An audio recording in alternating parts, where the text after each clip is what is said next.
새로운 달이 시작되었습니다. 또 날씨가 많이 풀린 것 같습니다. 또 2월 한 달을 기도로 깨우고 또 기도의 하나님의 은혜와 능력을 경험하시기를 축복합니다. 블레셋 지역의 언약궤가 7개월 동안 머물면서 하나님께서 강력한 재앙을 내리셨습니다. 그래서 그들이 이 언약궤를 있던 곳으로 다시 돌려보내기로 결정을 했습니다. 그런데 그냥 돌려보내면 안 될 것 같은 생각이 들어서 블레셋 신전의 제사장들과 점치는 자들에게 자문을 구했습니다. 그들은 언약궤를 보낼 때에 속건제를 같이 드려야 모든 재앙들도 옮겨갈 것이라고 말해 주었습니다. 속건제는 하나님의 성물에 손실을 입힐 경우에 그 값의 5분의 1을 더해 배상하며 드리는 제사입니다. 근데 그들이 속건제를 드려야 한다고 말한 의도가 무엇일까요?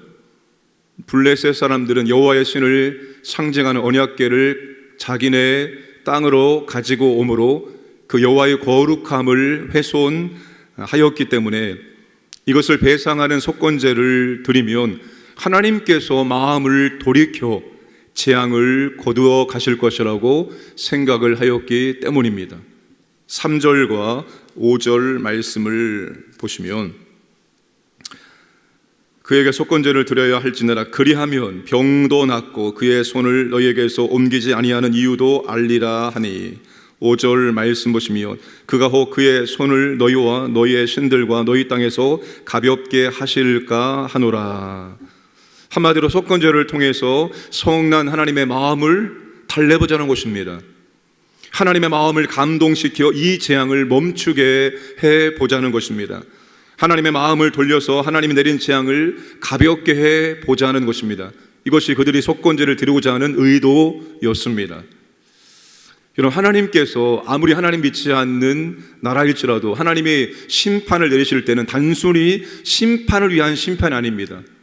하나님이 열방의 하나님이십니다. 하나님은 온 땅의 사람들이 하나님을 경배하기를 원하시는 겁니다. 이스라엘 백성들을 통해서 열방의 사람들이 민족이 돌아오기를 원하셔서 이스라엘 민족을 선택하신 겁니다. 그러니까 하나님께서 블레셋에 재앙을 내릴 때에는 단순히 재앙을 통해서 심판이 목적이 아닙니다. 하나님이 그 재앙을 통해서 그들이 진정으로 회심하기를 원하셨던 것입니다. 진정한 회심은 하나님의 통치 앞에 복종하는 것을 의미합니다. 자신들이 지금까지 섬겼던 모든 우상과 모든 신들을 다 버리고 하나님을 진심으로 경배하는 것을 의미합니다. 그래서 하나님께서는 심판을 내리시는 것입니다. 우리가 하나님께 예배를 드리는 목적이 무엇입니까? 우리가 하나님께 예물을 드리는 목적이 무엇입니까? 여러분, 우리도 진정으로 우리가 원하는 것을 얻고자 하는 의도로 예배를 드리거나 예물을 드릴 수도 있습니다. 내가 이렇게 하나님의 마음에 감동을 시키면, 내가 이렇게 지극정성으로 하나님께 나아가면 하나님께서 내가 원하는 이것을 해 주실 거야. 뭔가 하나님의 마음을 바꾸고자 이런 의도로 우리가 예배와 예물을 드린다면 블레셋 사람들이 속건제를 드리는 것과 크게 다르지 않다는 것입니다. 하나님이 진심으로 원하는 예배는 진정한 회심입니다. 시편 51편 6절과 7절 보소서 주께서는 중심이 진실함을 원하오니 내게 지혜를 은밀히 가르치시리이다. 우슬초로 나를 정결하게 하소서. 내가 정하리이다. 나의 죄를 씻어주소서. 내가 눈보다 희리이다.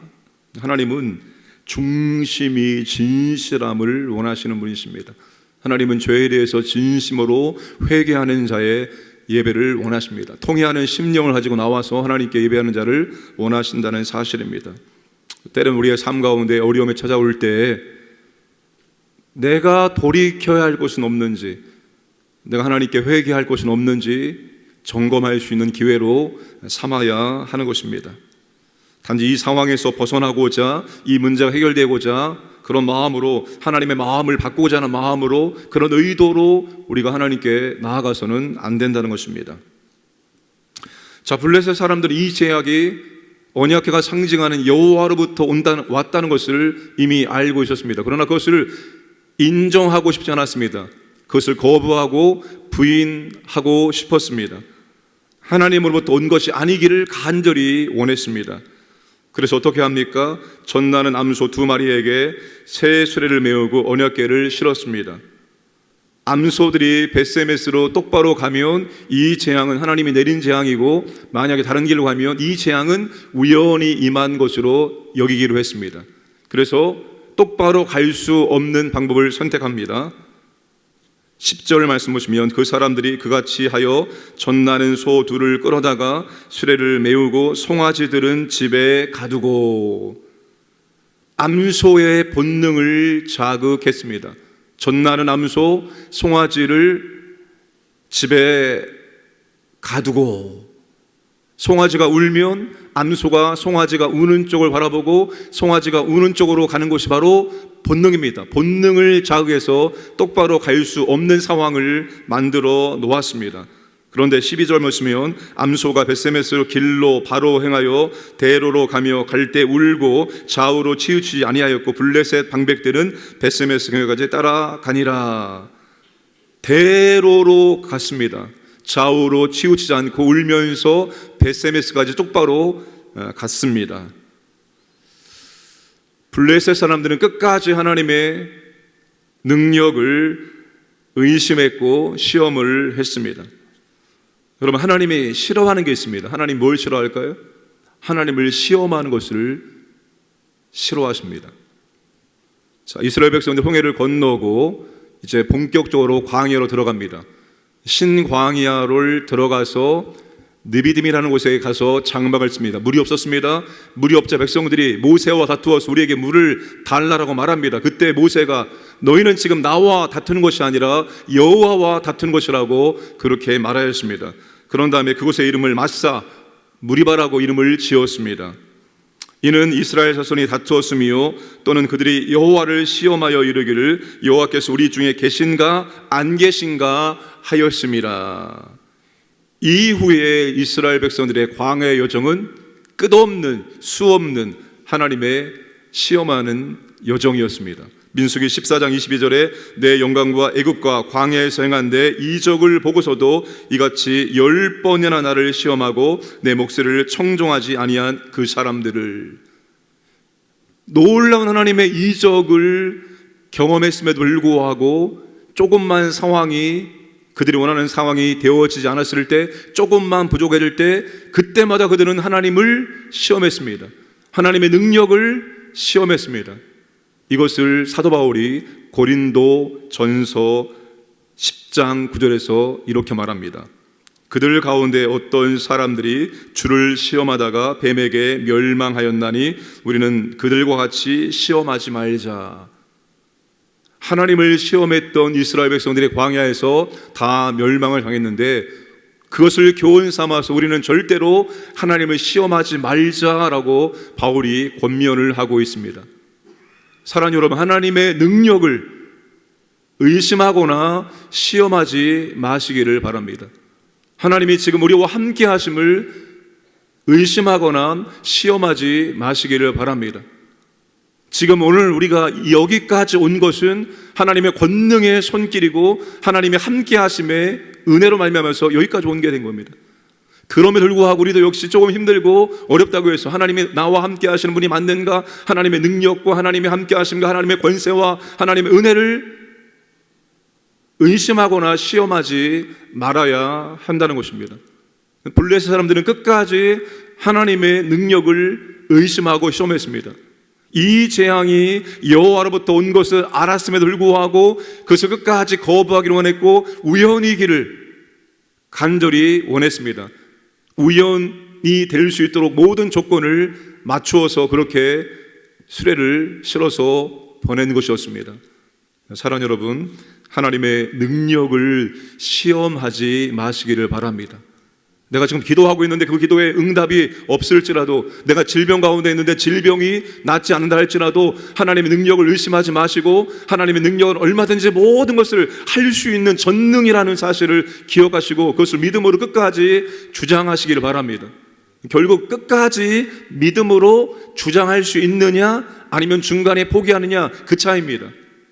하나님의 능력을 믿되 지금 당장 그 능력이 내 삶 가운데 임하지 않을지라도 능력을 끝까지 믿고 가느냐, 아니면 하나님 안 되시는구나, 하나님이 안 도와주시는구나, 하나님의 능력이 안 되는구나 의심하는 것, 하나님의 능력과 임재를 의심하지 마시고 끝까지 믿음으로 선포하시고 믿음으로 주장하시기를 주님의 이름으로 축복합니다. 기도하겠습니다. 하나님이 진심으로 원하시는 예배, 어떤 예배입니까? 중심이 진실한 예배입니다.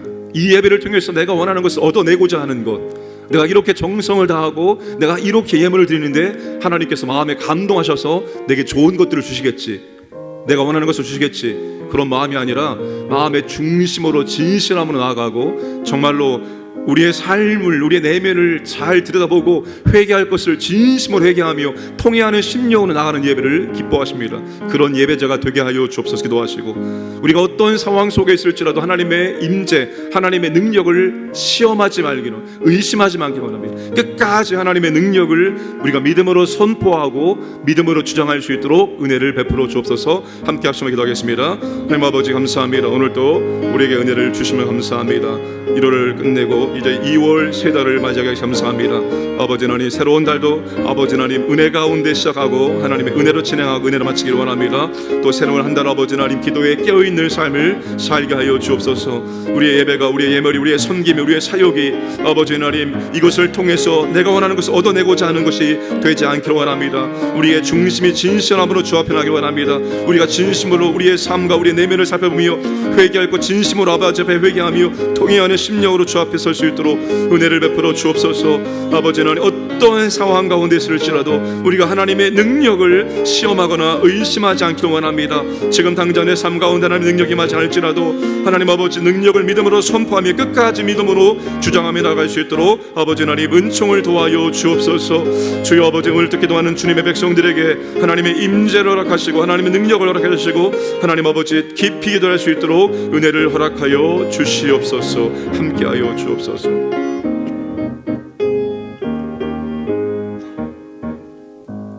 전능하신 아버지 하나님, 1월 한 달을 보내고 2월 새로운 달을 맞이하게 하심을 감사드립니다.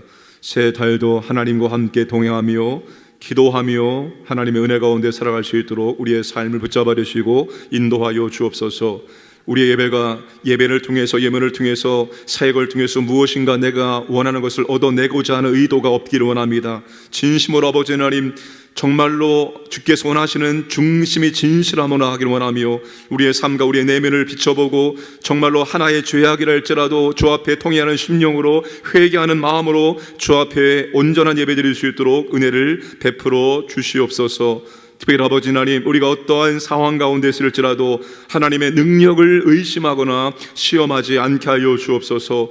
지금 당장 내 삶 가운데 하나님의 능력이 임하지 않을지라도 하나님의 능력을 믿음으로 끝까지 주장하며 선포하는 삶을 살아갈 수 있도록 은혜를 베풀어 주옵소서. 오늘도 아버지 하나님, 주 앞에 나와서 기도하는 주님의 자녀들에게 은혜를 더하여 주옵소서. 하나님과 깊이 교제하는 복된 시간 되기를 원합니다. 주께서 이 시간 가까이 하여 주시고 주님의 은혜와 사랑을 우리의 심령 가운데 더욱더 부어주시기를 원하옵나이다. 아버지 하나님, 오늘 또 우리 광인의 모든 가족들을 하나님 보호하시고 인도해 주시고 일상의 삶 속에서 우리와 함께 하신 하나님의 은혜와 사랑과 권세와 능력을 경험하게 하시고 하나님께 감사와 찬송 드리는 복된 날을 살게 하여 주옵소서. 오늘 또 복음의 증인의 삶을 살아갈 수 있도록 우리를 사용하여 주옵소서. 감사드리며 모든 말씀 예수님의 이름으로 기도드리옵나이다.